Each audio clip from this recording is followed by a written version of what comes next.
السلام علیکم ورحمۃ اللہ وبرکاتہ۔ بسم اللہ الرحمن الرحیم۔ کہ آج واقعہ میں ایسا ہو رہا ہے۔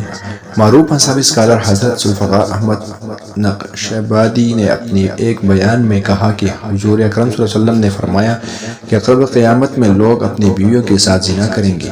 ہم نے حدیث پاک پڑھی تو ہمیں سمجھ نہیں آئی۔ ہم نے اپنی استاد سے پوچھا کہ استاد جی اس کا کیا مطلب ہے کہ لوگ اپنی ہی بیوی سے زنا کریں گے؟ تو انہوں نے فرمایا کہ ہاں، اس کی کئی صورتیں ہیں۔ ایک صورت تو اس کی یہ ہے کہ مرد یا عورت کوئی کفار یا بول دے اور نکاح ٹوٹ جائے اور ان کو اس کا پتہ ہی نہیں کہ نکاح ٹوٹ گیا ہے۔ یہ نہیں، اور آج کل تو یہ بات عام ہے، لوگوں کو اس بات کا علم ہی نہیں۔ مولانا فرماتے ہیں کہ فارسی کی فقہ کتاب ملابدامنا ہم مفتی صاحب سے پڑھ رہے تھے تو جب انہوں نے کلمات کفر پڑھائے تو ہمارے آنکھیں کھل گئے۔ اس میں قاری ثناء اللہ پانی پتائی رحمۃ اللہ علیہ حضرت نے لکھا ہے کہ اگر دو بندے گفتگو کر رہے تھے، ایک نے کہا کہ یہ تو شریعت کی بات ہے اور اگلے نے جواب دیا کہ رک پوری شریعت کو فقط کفر، تو وہ آدمی کافر ہو گیا۔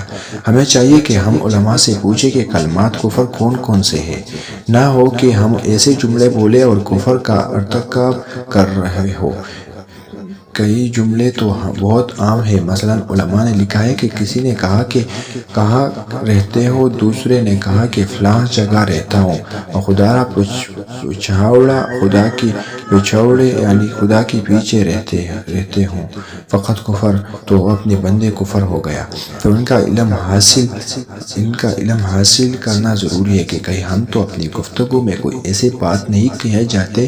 اگر نکاح ٹوٹ گیا تو پھر اپنی ذم میں میاں بیوی رہ رہے ہیں اور زنا کا گناہ لکھا جا رہا ہے۔ تو فرمایا کہ مرد قریب قیامت میں اپنی بیویوں سے زنا کریں گے۔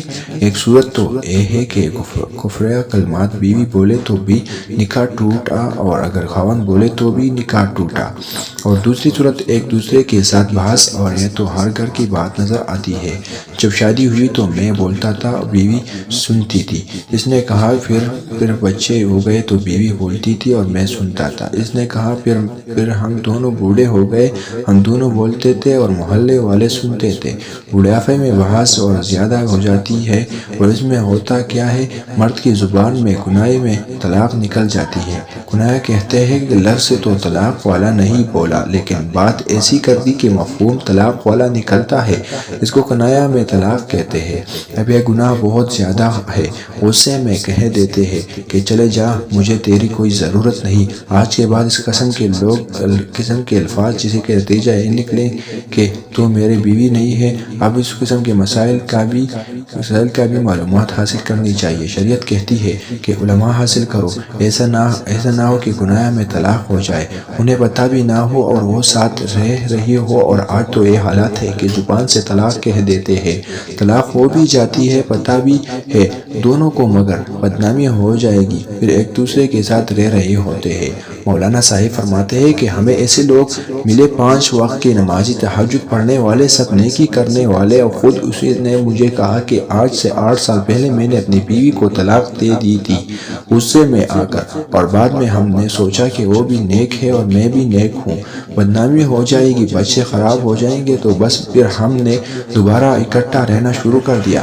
نہ رشتہ داروں کو پتہ، نہ علماء سے پوچھا، پھر میاں بیوی اکٹھا رہ رہے ہیں، ایک گھر ایک کمرے میں، تو یہ زنا کر رہے ہیں۔ قربان جائے اس سچی نبی صلی اللہ علیہ وسلم کی مبارک زبان پر، جو 1400 سال پہلے وران کر دیا تھا کہ قرب قیامت میں لوگ اپنی بیویوں سے زنا کریں گے۔ دوسرے جانب دنیا کے سب سے پراسرار کنویں میں سونے کی موجودگی کا انکشاف تفصیلات کے مطابق برق آلات نے ثابت کر دیا ہے کہ واک آئی لینڈ میں ہزاروں ٹن خالص سونا موجود ہے، لیکن یہ سونا آج تک نکالا نہیں جا سکا۔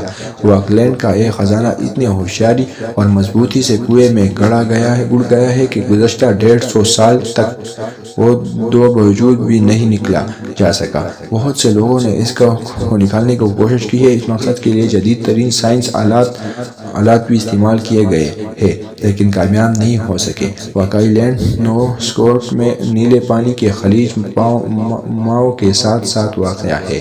اگر ہماری ویڈیو پسند آئی ہو تو ویڈیو کو لائک کریں، چینل کو سبسکرائب کریں، بیل آئیکن کے بٹن کو دبا دیں تاکہ نیکسٹ ویڈیو آپ تک جلد سے جلد پہنچ جائے۔ تب تک کے لیے خدا حافظ۔